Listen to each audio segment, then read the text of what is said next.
दूर दराज एक ऐसा घना जंगल था जो न केवल अपनी हरियाली और जीव जंतुओं के लिए प्रसिद्ध था, बल्कि वहां के अद्भुत रहस्यों और प्राचीन परंपराओं के लिए भी जाना जाता था।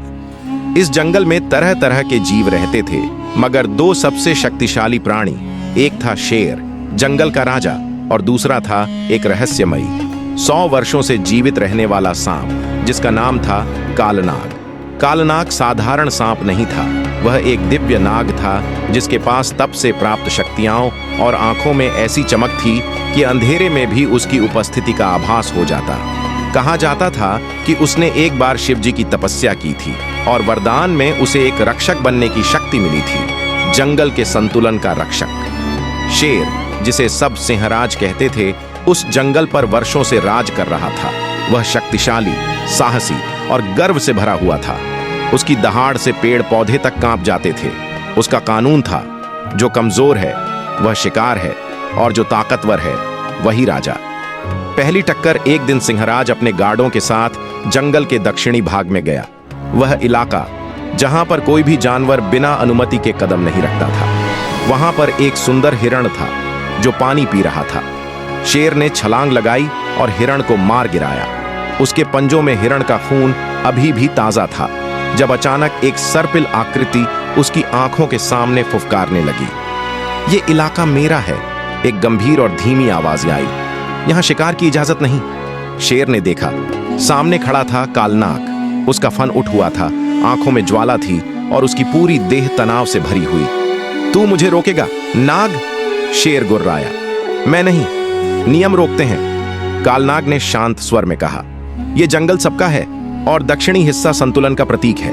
यहां हिंसा नहीं होती। शेर हंसा। राजा के लिए कोई नियम नहीं होते। कालनाग कुछ पल शांत रहा, फिर बोला, अगर नियमों की अवहेलना होगी तो युद्ध होगा। शेर गरजा। तो हो जाए।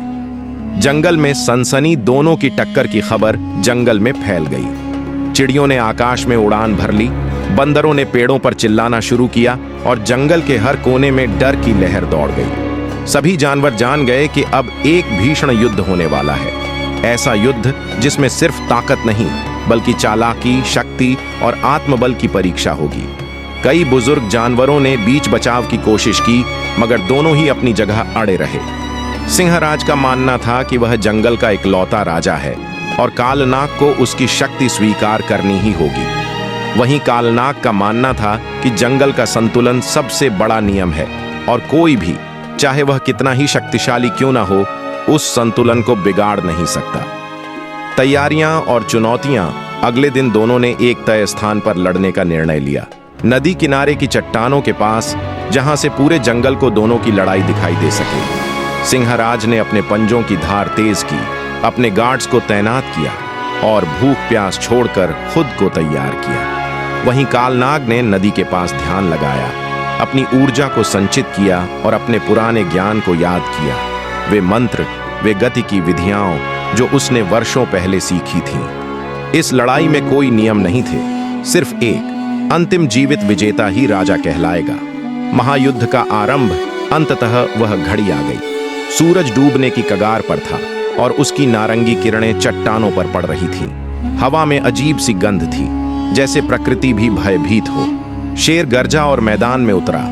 उसकी चाल में आत्मविश्वास और आंखों में ज्वाला थी।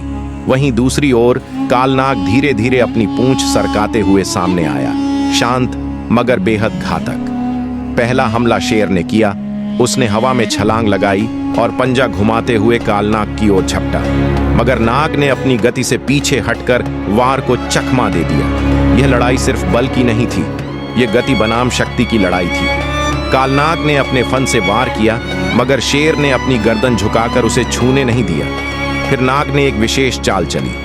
उसने अपने फन से एक हिप्नोटिक गति बनाई, जिससे शेर थोड़ी देर के लिए भ्रमित हो गया। मगर शेर ने एक चट्टान पर जोर से पंजा मारा और धूल उड़ाकर उस भ्रम को तोड़ा। लड़ाई का निर्णायक मोड़ घंटों तक दोनों में टक्कर होती रही। एक पल ऐसा आया जब कालनाग ने शेर की पीठ पर डंक मार दिया, एक जहरीला वार जो किसी भी प्राणी को तत्काल मौत के घाट उतार सकता था। मगर शेर ने अपनी पूरी ताकत लगाकर नाग को अपने जबड़ों में पकड़ लिया। दोनों घायल हो चुके थे, थके हुए थे, मगर कोई हार मानने को तैयार नहीं था। तभी कालनाग ने कुछ ऐसा किया जो अप्रत्याशित था।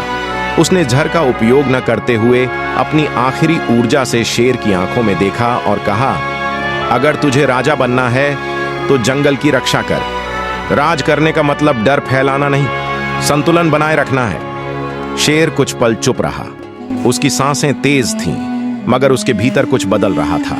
शांति की शुरुआत। शेर ने धीरे धीरे नाग को छोड़ दिया।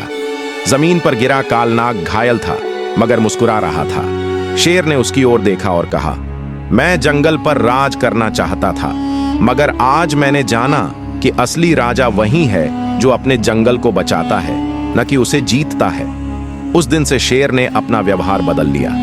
उसने अपने गार्ड्स को हटाया, जंगल के हर प्राणी को बराबर समझा और कालनाग के साथ मिलकर एक नया नियम बनाया, जंगल में शक्ति का नहीं, संतुलन का राज होगा। कालनाग अपनी गुफा में लौट गया, मगर अब वह अकेला नहीं था। शेर अक्सर उससे मिलने आता, सीखता और सलाह लेता। कहानी का अंत।